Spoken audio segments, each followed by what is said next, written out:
All right, little catch up here working on the Weber, trying to get them finished up, the Weber carb adapters, adapting a Weber DGV to a Datsun manifold.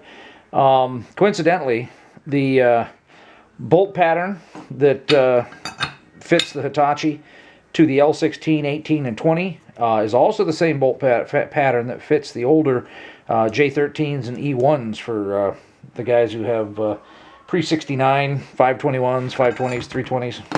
But you'll need to use a DFV carburetor because the body is a mirror image, and you can't. The intake is so short on those older engines that you can't get in and adjust the idle mix screw. So on the DFV, the mix screws on the outside. So anyway, I've got low head bolts here waiting to go in. Now that'll be a stud in that location. Basically, the stud has to get pulled here, and then the low head bolt goes in that hole. I'll have to still do a little counter boring there. And I'd already threaded these for M8 1.25, but I thought, you know, it's aluminum, gonna have to retorque these, got to torque them down pretty good. So I went ahead and got helicoils, and that's what this stuff is. These are two different lengths of helicoils. I've got short ones here for the 3/8 inch plates, and then I've also got longer ones for the 1/2 inch plates. I have the tool. I had the tool already with the tap. The tap's the most important part. And I have a drill. And for a M8 125 helicoil, that tap's calling for a 21/64 drill bit. So basically, I'm going to drill out all these threaded holes. I still need to do the counter bore. But once I get the threaded holes drilled out, I'll retap them with this one. And then put the helicoil in. And should be done. Get this project off my back too. Alright, I did all the center finding and everything, and I was going to use the 1/2 inch end mill to open it up initially, and then I thought, wait a second, this cutter certainly isn't center cutting, but I'm going to be going down in a a hole that's 5/16 at least, something like that. So I don't really have to worry about that. So I did a test cut on this one. Initially had it too big, then had it too small. That's actually, I could have gone with that, but I've got it a good bit closer. So I do have the center finding. I still have that number set in there. So let's go back and find that.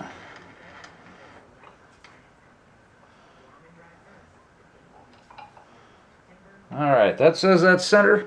Let's see what the hole looks like. Actually, let's come down and touch. I need to go 200 thousandths. So,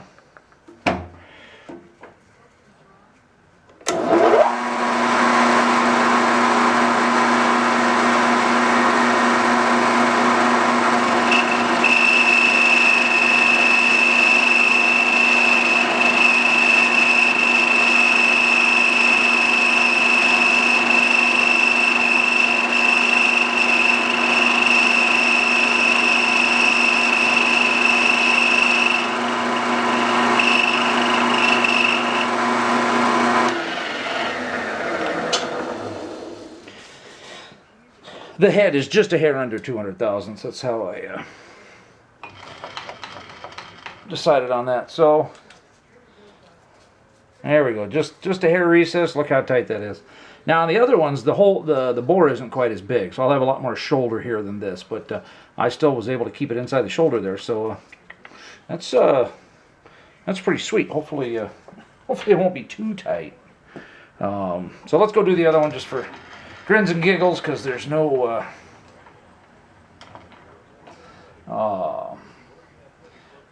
hole here beside it to chop into. Yeah, we go back to the other number.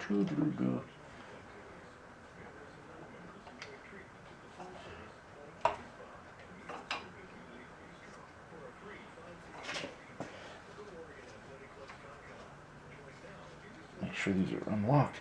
Another thing you can do too is you can actually kind of fake it a bit here. You could touch down and look and see if you like how concentric it is, how centered it is over your hole without doing all the edge finding. But I already did the edge finding on this, so we'll get it pretty close. Yeah, see how close that is to the edge there?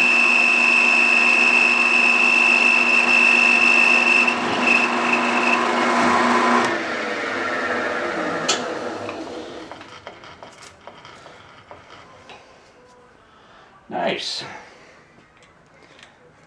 Oh, just as pretty as the last one. And I wouldn't even worry too much about that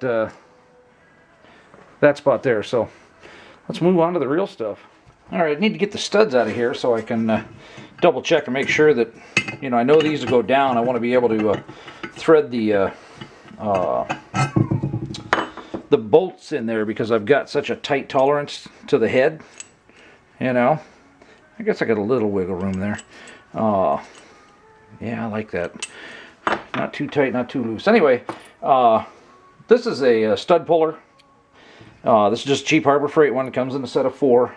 And there's basically dowels inside here. And what they do is when you rotate one way, they lock and grab. They're cams. And when you go this way, they lock and do the other way. You can use these to take these off. They work fine. But they can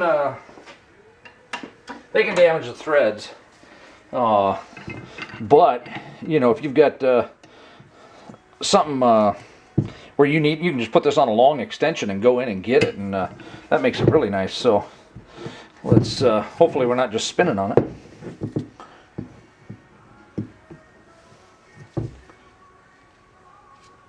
It looks like it's turning.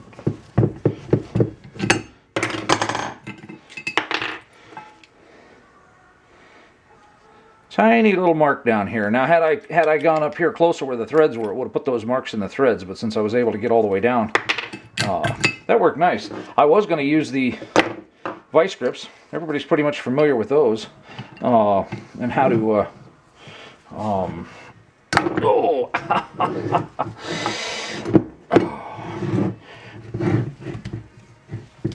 Punch yourself in the gut with the intake. Don't have to be too bright to be me.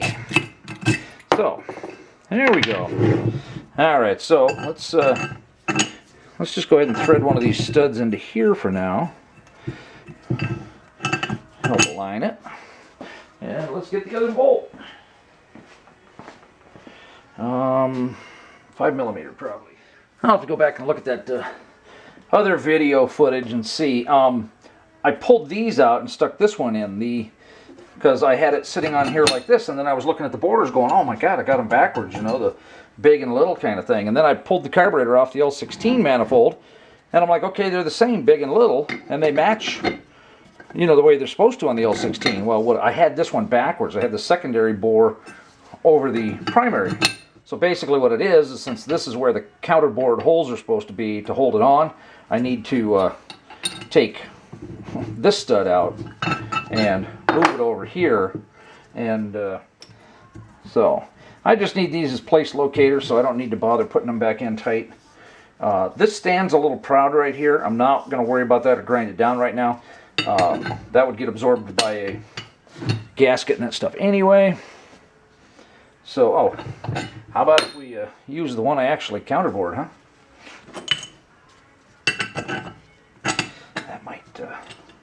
That might help.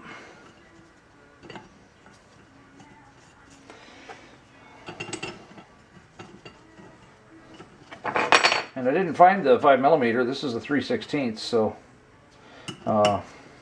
it's close enough.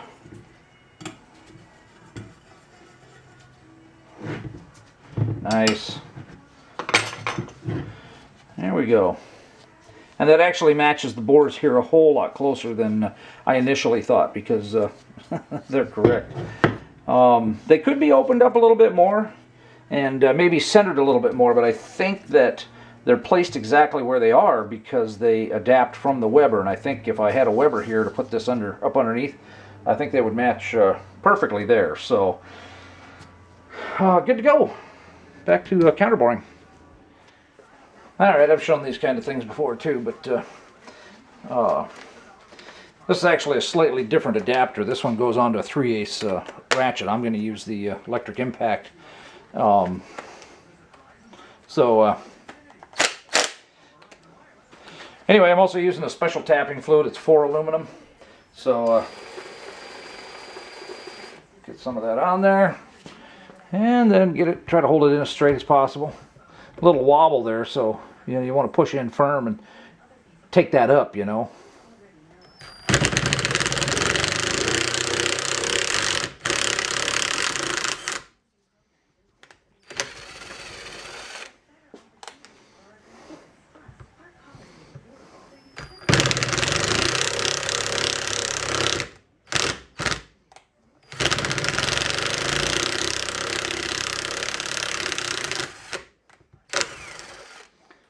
The difference on the second one is I didn't bother to clean the tap and put some more lubrication on, which I should. So got a little burr there to clean up again on each end, and then we'll so I'll do all of them like this, and then we'll start putting the helicoil in. Okay, since I used tapping fluid in each of those holes to do that, and I'm going to put the helicoil in, I want to make sure I hit them with a little brake cleaner, and I'll blow the hole out then, and basically get the oil residue out of there to make sure that the helicoil can't slip. Okay, that's what the helicoil looks like. This is the tool. This is a cheap tool. I'd like to modify it. Anyway, there's a bar that goes across the end here. Okay, and that is to drive it in. So you put it through like that so it seats in there, and then basically just start threading it in. Okay, so it's the spring resistance. They won't just go right in. I don't know if you can see that or not, but that is a good bit bigger than the hole in the threads. So what you're doing is it's curling that spring up tighter, and then the hole that I'm putting it into is holding it there. So it creates quite a bit of friction. So as I'm turning it, I'm twisting it to where the screw becomes, the spring becomes smaller. Okay. And let's take a look there. And that depth's nice. I don't want it sticking out too far on the back there or whatever. And if I remember right, you just turn it sideways and give it a hard, you don't want to be in the slot. That didn't work. Oh, let me grab some needle nose and let's see if, oh, ow, ow, ow.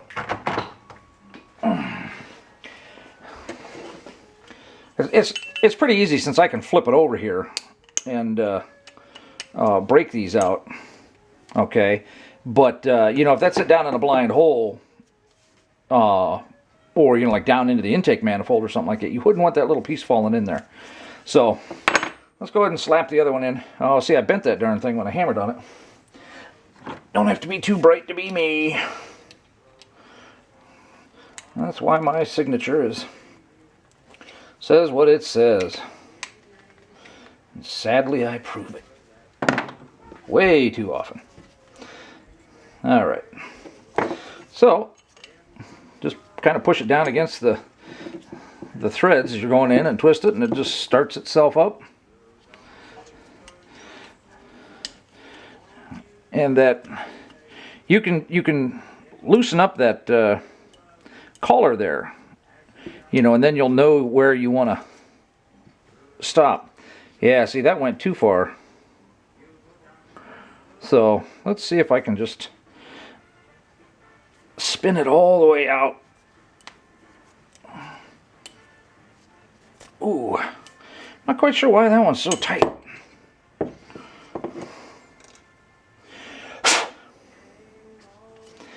Alright, that one's got a little twist in it. I'm just going to try another one here.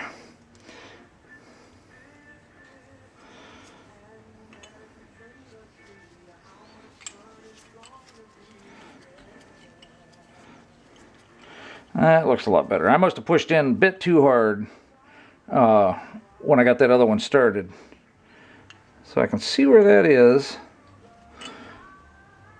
Alright, I like that depth. Let's break the tab off. There we go. So that should leave M8 holes.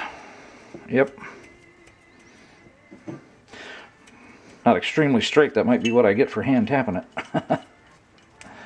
So, oh well, CNC would turn those out beautifully, and I don't plan on making any more of these. I'm just finishing these up to get them off my back, get them out of here, and be done with it. All right, they're pretty much just finished. I don't have the phenolic strip under there, the Bakelite, whatever the hell it is, which should be under there. That's a heat isolator between the intake and the carburetor, and it won't fit this side because this fits the Weber, so you need to put it on the underside. Oh, excuse me, with gaskets and all that kind of stuff. So that's basically how that one looks. Anyway, so one of the thicker ones. Let's drop that on. That should still have the phenolic strip. These longer bolts go in with this. Plenty of thread there to for the Bakelite, or for the that heat isolator. All right. So, and with these, you know, because that's longer than that stuff, I don't know exactly how thick the flange is on the Weber. I don't have a Weber here to go against. If you look at this, that's got a thin flange, thicker. So 3 of them are thicker, and the one is thinner. And maybe if I just put it straight on like that. Yeah, see, so that's still pretty much enough room for to put a nut on there. So you may not have to put different studs on. If you do, you do. So, anywho, I think